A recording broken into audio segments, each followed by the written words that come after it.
अस्सलाम वालेकुम बडीज़, मैं हूँ आपका होस्ट जालिन नवीद और मेरे साथ मौजूद हैं आज हैदर इमाम। इमाम एसोसिएशन कंसल्टिंग के फाउंडर हैं, सीईओ हैं। टैक्स कंसल्टिंग के ऊपर बहुत ज़्यादा काम कर रहे हैं, फाइनेंशियल वेलबींग के ऊपर बहुत ज़्यादा बात करते हैं। अपना एक पॉडकास्ट सीरीज़ भी रन कर रहे हैं नेक्सस पॉइंट के नाम से। तो आइए आज हम बात करते हैं कि किस तरीके से एक आम शख्स, एक सैलरीड क्लास टैक्स के ऊपर काम करके अपनी फाइनेंशियल वेलबींग को बेहतर बना सकता है। अस्सलाम वालेकुम हैदर। वालेकुम सलाम। Haider, first of all thank you for joining us today at our podcast. जी आपका बहुत शुक्रिया आपका इनवाइट करने का। Thank you. अच्छा, तो पहला सवाल आपसे, क्योंकि आप भी अपना एक नेक्सस पॉइंट रन कर रहे हैं, तो क्या मकसद है एक नेक्सस पॉइंट को रन करने का? क्या उसके पीछे विजन है, मतलब और किस तरह की स्टोरीज के ऊपर आप उस पर बात करते हैं? देखें, एक तो इसमें ये है कि दो तीन चीज़ें हैं। एक तो जो उसकी जो अवेयरनेस है, जो अब हम जो टैक्स पे जो बात करते हैं, टैक्स पे बात करने का मकसद ये है कि एक इंडिविजुअल और एक कॉर्पोरेट सेक्टर दोनों जिनको टैक्स के बहुत ज़्यादा इश्यूज आते हैं रोज़मर्रा की अपनी रूटीन के अंदर, तो ये मकसद सिर्फ ये कि एक तो अवेयरनेस दिया जाए कि हर टॉपिक पे बुला के उनके एक्सपर्ट से बात की जाए। जैसे मैं बात करूं कि हमने कराची टैक्स बार के प्रेसिडेंट को बुलाया, पाकिस्तान टैक्स बार के प्रेसिडेंट को बुलाया और उनसे टैक्स के इश्यूज़ को हाईलाइट किया, क्योंकि उनकी रसाई आगे गवर्नमेंट में हमसे ज़्यादा है। तो हमने वो इश्यूज़ उनके साथ हाईलाइट किए और वो चीज़ें जो है ना वो आगे चली और आगे सुनी गई। उसके अलावा फिर हमने डिफरेंट इंडस्ट्रीज़ के, मतलब डिफरेंट सेक्टर के जो है ना वो टैक्स प्रोफेशनल्स को बुलाया, टैक्स एक्सपर्ट्स को बुलाया।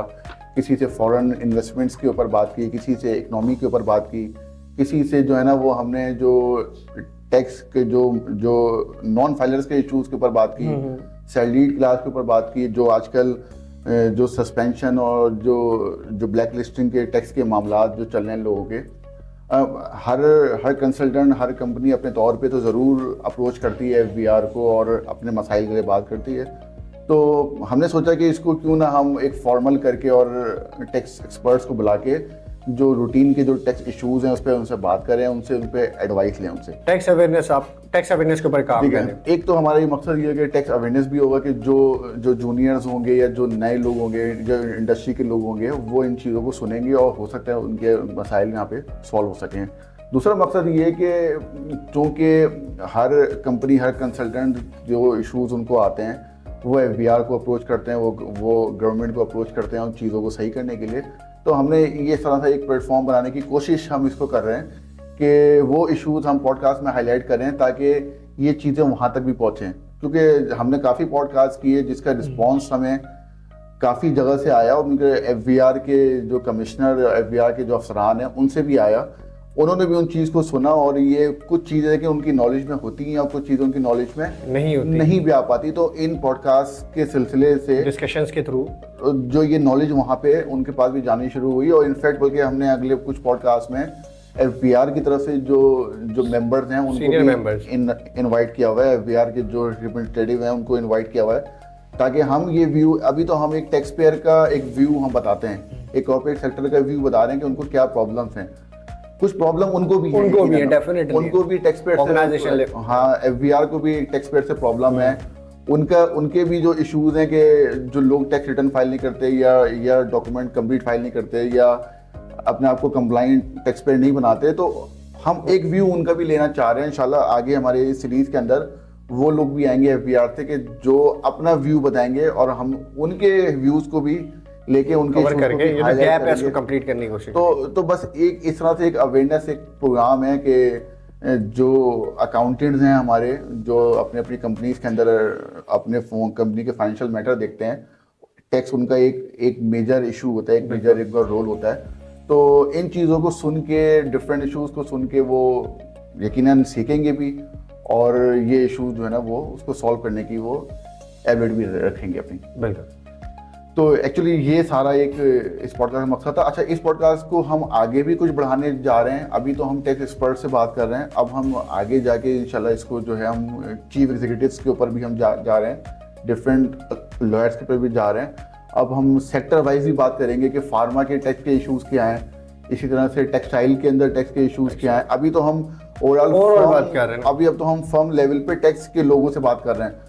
तो हम अभी बिजनेस से भी बात करेंगे, बिजनेस के सीईओ से भी बात करेंगे कि स्पेसिफिक इंडस्ट्री स्पेसिफिक भी टैक्स के ऊपर इंडस्ट्री स्पेसिफिक हो जाएगा कि किस इंडस्ट्री में क्या इशू है उनके बिजनेस से क्या इश्यूज हैं और उस बिजनेस के जो इश्यूज हैं उसमें टैक्स का क्या रोल है, टैक्स की क्या प्रॉब्लम है जिसकी वजह से उस बिजनेस को हर्डल्स आते हैं। बिल्कुल, अमेजिंग अमेजिंग। अच्छा इमाम, एक सैलरी जो क्लास है वो अब पिछले कुछ सालों से बहुत ज़्यादा पाकिस्तान में स्पेसिफिकली कंसर्न हो रही है टैक्स स्लैब्स को लेके। तो जो सैलरी रीस्ट्रक्चरिंग ऑर्गेनाइजेशंस उस पर काम नहीं कर रही हैं बहुत सारी organisations in order to like facilitate their employees, इसके बारे में आपका क्या ख्याल है कि सैलरी जो स्ट्रक्चर है उसको कुछ इस तरह से डिफाइन किया जाए कि टैक्स स्लैब जो है का जो बर्डन है वो एम्प्लॉयज़ के ऊपर कम हो और जो उनकी फाइनेंशियल हेल्थ है एक एम्प्लॉय की वो डेफिनेटली बेटर हो। इसका भी हमें एक बैकग्राउंड है। देखें हम जब देखते हैं ना तो हमारे यहाँ टैक्स के शॉर्टफॉल बहुत बड़े हैं, बहुत बड़े, ठीक है ना, चूंकि वो टारगेट्स उनके पूरे नहीं हो पाते। गवर्नमेंट का एक देखिए सर्टेन टारगेट होता है, एक मतलब कंट्री को चलाने के लिए इतने करने रेवेन्यू चाहिए। अब इशू ये है कि समहाउ बहुत सारी वजूहात हैं जिसकी वजह से टैक्स की कलेक्शन या टैक्स की चीज़ें जो है ना वो गवर्नमेंट अपने साइड पे रेवेन्यू कलेक्ट नहीं कर पाती।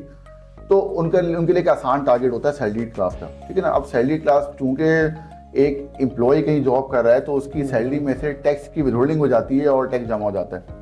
तो जब भी हमने देखा कि वो टैक्स का शॉर्टफॉल हुआ तो वो दो जगह जाते हैं, या तो सैलरीड के पास जाते हैं उनके टैक्स रेट को बढ़ाते हैं, या दूसरा कॉर्पोरेट सेक्टर के पास जाते हैं जो MNCs हैं उनके टैक्स रेट बढ़ाते हैं। अभी रिसेंटली भी उन्होंने बैंक्स के टैक्स रेट 3-4% से बढ़ाए, ठीक है ना, क्योंकि अब ये वो सेक्टर जो के टैक्स दे रहा है उनके पास आसान टारगेट होता है कि भाई यहीं से जाया जाए, क्योंकि वो ये जब वो जाते हैं मार्केट्स में, वो जब जाते हैं डिस्ट्रीब्यूटर्स के पास, जब वो जाते हैं रिटेलर्स के पास, तो यहाँ से उनको बहुत ज़्यादा प्रॉब्लम होती है टैक्स कलेक्ट करने में, क्योंकि वो रिटर्न फाइल नहीं करे। आप देख रहे होंगे ये बहुत ज़्यादा प्रेस कॉन्फ्रेंसेस आप देख रहे होंगे फाइनेंस मिनिस्टर की, FBI चेयरमैन की, वो इस पे बात कर रहे हैं कि टैक्स नेट को बढ़ाने के लिए, लोगों को टैक्स नेट में लाने के लिए उनको पाबंद किया जाए किसी तरह से वो टैक्स रिटर्न फाइल करें।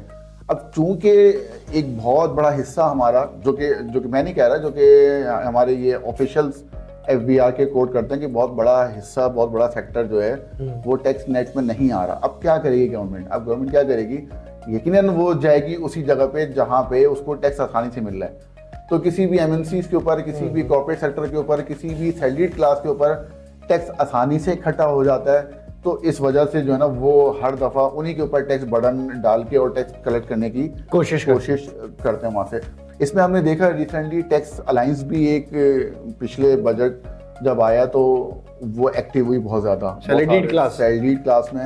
हमने देखा कि कुछ लोग आए, आपने देखा वो पेज बने और उससे बात की उन्होंने, वो पेजेस भी बने और वो लोग इकट्ठा हुए, उन्होंने गवर्नमेंट से बात की और आई थिंक कुछ इसको नेगोशिएशंस कोड वगैरह के अंदर भी मैंने सुना कि सैलरी जो अलायंस है वो उसको लेके जा रही है लीगल मैटर के ऊपर, और वो उस पर काफ़ी हद तक काम भी कर रहे हैं। आपने देखा कि प्रोटेस्ट भी बहुत ज़्यादा हुए क्योंकि सैलरी जो एक हाईएस्ट रेट है वो समझे मोर देन 50% सब हो गया है, ठीक है ना।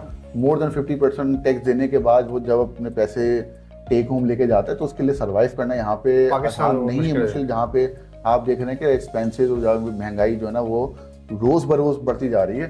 तो हमने देखा कि सैलरी क्लास भी रोडों पे आई और वो रोडों पे आने के बाद उन्होंने प्रोटेस्ट किए और वो अब वो कुछ लग रहा है कि वो कोशिश कर रहे हैं यकीनन, लेकिन यकीन इतना आसान नहीं है क्योंकि जब तक गवर्नमेंट इसके ऊपर इनिशिएटिव लेगी, जब तक गवर्नमेंट के साथ उनकी नेगोशिएशन नहीं होगी, जब तक गवर्नमेंट तक वो रसाई नहीं होगी क्योंकि देखिए ना हमारे यहाँ तो एक वो सेक्टर है कि जो रोडे बंद करा देता है, जो हड़तालों पे आ जाता है, लेकिन उनकी जो बात है, उनकी डिमांड्स हैं वो डिफरेंट तरीके से लिया जाता है। ठीक है, सैलरी क्लास एक पढ़ा लिखा कॉर्पोरेट है और कमजोर तबका लगता है। एक इंडिविजुअल सैलरी कितने इकट्ठे हो जाएंगे यहाँ पे, 2000 लोग इकट्ठे हो जाएंगे, उनसे क्या होगा? और कितनी देर खड़े हो जाएंगे? अगले दिन जॉब पे जाना है, उनका एम्प्लॉयर उनको पाबंद करेगा कि भाई मेरे आके काम करो, ये सब कामों के लिए थोड़ी मेहनत तुमको। और अगर कोई किसी ने उठा के कहीं आगे पीछे जेल में कर दिया तो फिर वो डेफिनेटली आपकी प्रोफाइल भी ब्लैकलिस्ट होगी। यकीनन तो इस एरिया के ऊपर सैलरी अलायंस काम कर रही है और बहुत सारे लोग इसके ऊपर आप देखते होंगे आहिस्ता शुरू हो गए बात करना। हाँ, जो टॉक शोज वगैरह आप टीवी शोज में आप देखते होंगे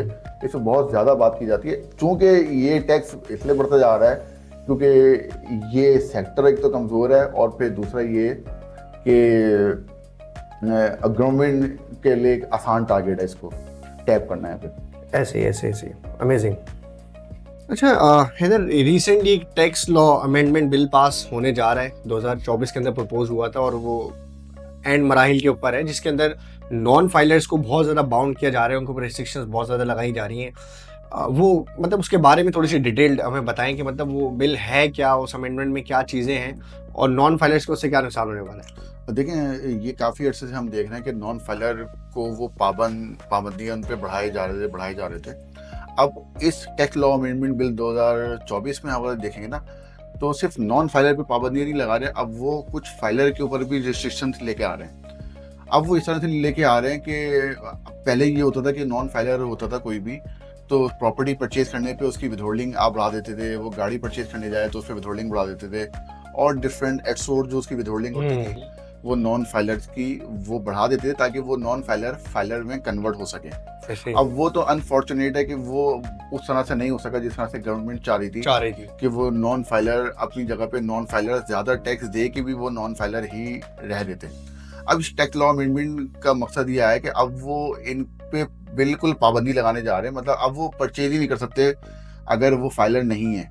अच्छा, नॉन फाइलर पहले तो क्या था, पहले तो ये था कि आप टैक्स रेट अगर प्रॉपर्टी पे टैक्स रेट बढ़ा देंगे, 15 की जगह 25 देंगे या 30 25 कर देंगे, डबल कर देंगे, लेकिन ले सकते हैं कर देंगे, लेकिन आप प्रॉपर्टी परचेज कर लेंगे। तो उसमें भी इन्होंने देखा कि कोई फायदा नहीं हुआ, लोग ज्यादा टैक्स देना पसंद कर रहे हैं, प्रेफर कर रहे हैं, और लेकिन टैक्स रिटर्न फाइल करना प्रेफर नहीं कर रहे। तो अब तो इन्होंने नॉन फाइलर पे तो पाबंदी ही लगा दी कि जैसे वो गाड़ी परचेज नहीं कर सकता, कोई सर्टेन लिमिट के साथ प्रॉपर्टी नहीं खरीद सकता, वो कोई बैंक अकाउंट्स खुलने, ये सब इस बिल के अंदर पास होने जा रहा है, सारे पास होने जा रहा है कि वो तो खरीद सकता ही नहीं है। उसके अलावा कोई भी इन्वेस्टमेंट है, वो इन्वेस्टमेंट करने जा रहा है शेयर्स में, तो वहां पे उसको बाउंड कर दिया कि अब वो ये चीजें कर सकता ही नहीं है, मतलब ना, ठीक है। तो अब लेकिन यहाँ पे एक टैक्स लॉ अमेंडमेंट बिल 2024 में सिर्फ नॉन फाइलर पे नहीं चला, इस चीज पे तो हम बिल्कुल एग्री करते हैं कि अगर एक बंदा नॉन फाइलर है तो उसको ये खरीदने ना दिया जाए। अब यहाँ पे एक इशू दूसरा ये भी आ रहा है कि अगर वो फाइलर भी है तो भी उसके लिए कुछ पाबंदियां यहाँ बढ़ाने जा रहे हैं। वो इस तरह से कि अगर कोई फाइलर भी है और प्रॉपर्टी परचेज करने जा रहा है तो यहाँ पे वो एक एलिजिबल पर्सन का कॉन्सेप्ट लेके आ रहा है कि अगर वो एलिजिबल होगा तो वो प्रॉपर्टी, गाड़ी और ये सब चीजें कर सकता है। अब एलिजिबल पर्सन कौन होगा? एलिजिबल पर्सन वो होगा कि वो एक अगर प्रॉपर्टी परचेज करने जा रहा है तो क्या उसके पास इतना लिक्विड कैश मौजूद है, उसके पास क्या उसकी वेल्थ के अंदर वो रिसोर्सेज मौजूद हैं, जिस वो फंड मौजूद है जिस फंड से वो परचेज करने जा रहा है। तो अब इस वक्त एक अजीब सी ये सूरत हाल बनने जा रही है या बन जाएगी कि मैं रिटर्न फाइल भी करता हूँ, मैं कंप्लाइंट टैक्स पेयर भी हूँ, अब मैं क्या अपनी वेल्थ स्टेटमेंट टैक्स रिटर्न जाके मैं शोरूम पे दिखाऊंगा कि मेरे पास पैसे मौजूद हैं, देखिए मैंने रिटर्न फाइल कर दिया ना, बस इतना बहुत है। अब बाकी असेसमेंट करना ये फिर एफबीआर का काम है कि वो मेरे रिटर्न से मेरी असेसमेंट करे, मेरा ऑडिट करे।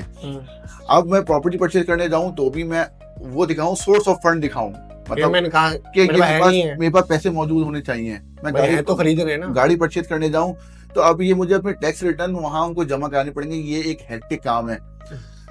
दूसरी बात ये है कि अब इस चीजों से क्या होगा, आपकी इकोनॉमिक एक्टिविटी भी इम्पेयर होगी, ठीक है। जब आप लोगों को गाड़ी खरीदने पे पाबंदी लगाएंगे, देखे ना, अगर मैं फाइलर हूँ और मैं अगर प्रॉपर्टी पाकिस्तान में नहीं खरीद सकता और मुझ पर इस तरह से पाबंदी लगाई जाएंगी कि मैं जाऊं अपने फंड दिखाऊं, लिक्विड कैश दिखाऊं और जब जाके मैं परचेज कर सकता हूं, फिर लोग अपने पैसों को पार्क करेंगे, मुल्क से बाहर करेंगे, ठीक है ना, यहाँ से बाहर निकल के मैं जाके दुबई में प्रॉपर्टी परचेज करूंगा।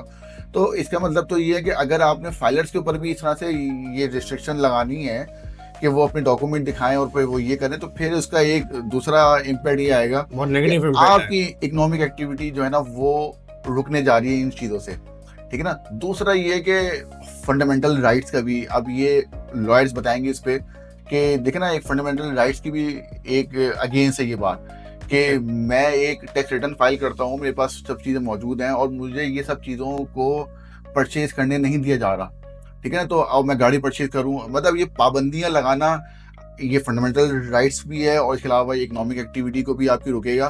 तो अब ये देखा जाएगा, गवर्नमेंट को ये देखना पड़ेगा कि कौन बंदा टैक्स रिटर्न जो फाइल कर रहा है कौन कंप्लाइंट टैक्स पेयर है, ठीक है। कंप्लाइंट टैक्स पेयर को हर जगह जो है ना वो आज़ादी देनी चाहिए, उसको फैसिलिटी देनी चाहिए, प्रमोट हो, ठीक है, चीज़ प्रमोट हो, ताकि फर्क तो महसूस हो। मैं एक नॉन फाइलर हूँ, एक आप फाइलर हैं, हम दोनों के लिए अगर एक ही जैसी पाबंदी लगा दी जाएंगी तो देखे ना, फिर जो लोग रिटर्न फाइल कर रहे हैं, जो लोग कंप्लाइंट है ना, फिर वो भी उसी तरफ जाएंगे कि ठीक है यार, इस मुल्क में तो अगर सबके साथ ही एक ही जैसा बर्ताव करना है तो फिर मैं भी वही काम करूँ। तो ये टैक्स लॉ अमेंडमेंट इस तरह की चीज़ें, ये बिल अभी गया है, अब देखेंगे अप्रूव की सूरत में होता है, काफ़ी लेट हो गया है, अप्रूवल में मौजूद है, ये डिस्कशन में मौजूद है, यकीनन ये आएगा तो शायद किसी और शेप में आना चाहिए, क्योंकि इस तरह से अगर ये लेके आ गए तो फिर बहुत ज़्यादा मुश्किलात हैं, क्योंकि हमारे पास वैसे ही एक चैलेंजेस बहुत ज़्यादा हैं, एक नया चैलेंज आपके पास ये खड़ा हो जाएगा economy. Thank you once again Haider for joining us buddy talks, और अपनी एक जो है एक्सपर्टीज शेयर करने के लिए। एक फाइनल मैसेज जो बडी टॉक्स के प्लेटफॉर्म से आप मतलब सैलरी क्लास को देना चाहते हैं या कॉर्पोरेट सेक्टर को देना चाहते हैं, किसी एक को भी अगर आपको एक मैसेज फाइनल रिकॉर्ड कराना चाहते हैं। देखें, इन क्लास को तो कोई मैसेज देना नहीं बनता, लेकिन ये कि हमारी सिर्फ रिक्वेस्ट सिर्फ यही है, गवर्नमेंट ऑफ पाकिस्तान से यही रिक्वेस्ट है कि कोई भी लॉ लेके आए, कोई भी कानून लेके आए, या कोई भी कानून साजी कोई हो पॉलिसी मेकर के लिए, एक हमारी तरफ से रिक्वेस्ट है कि उस तरह की चीज़ें की जाएं कि जो लोग टैक्स नेट में मौजूद हैं और जो लोग अपने आप को सही रखना चाहते हैं, एटलीस्ट उन्हीं के लिए चीज़ें आसान हो। ठीक है, हम इससे एग्री करते हैं कि उन लोगों को जाके ज़रूर पकड़ा जाए, उन लोगों को जाके ज़रूर टैप किया जाए कि जो टैक्स नेट में नहीं है या वो कंप्लाइंस करना नहीं चाह रहे, लेकिन उन दोनों में फ़र्क रखना पड़ेगा आपको। एक कंप्लाइंट टैक्स पेयर में, एक नॉन कंप्लाइंट टैक्स पेयर में अगर फ़र्क नहीं रखा जाएगा तो ये शायद जितनी भी आप पाबंदियां लगा लें, इससे कोई फायदा नहीं होने वाला। Thank you once again Haider for joining us at buddy talks. Thank you very much. Thank you.